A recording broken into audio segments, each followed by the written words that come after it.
Have you ever heard someone say they were a little allergic to some food?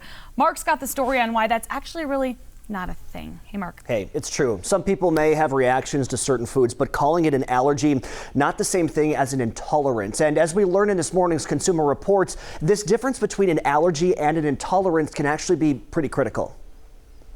A large study found 19% of people believed they had a food allergy, but in reality, only 11% actually had a true food allergy. So why the confusion? Well, the difference is that a food intolerance affects the digestive system, while allergies attack the immune system. People with intolerances can eat the food without serious consequences. But for someone with an allergy, touching, inhaling, or ingesting even a microscopic amount of the food can be deadly. First, to speak to an allergist and make sure it's not a food allergy. Again, food allergies can be severe and they could be fatal.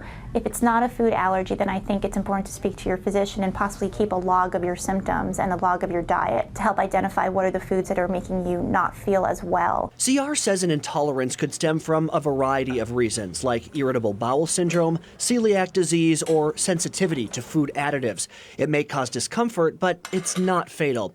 It's also important to know that you can develop food allergies and intolerances after childhood.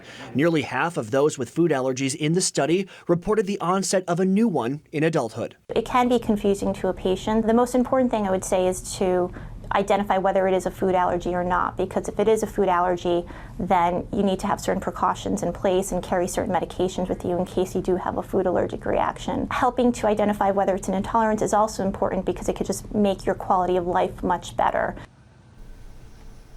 Also good to note here too, if you or your loved one have a food allergy, be careful in the kitchen, especially if you're handling utensils tainted with food that might trigger an allergic reaction. And remember too, clean those surfaces with warm and soapy water, and of course, wash your hands the right way.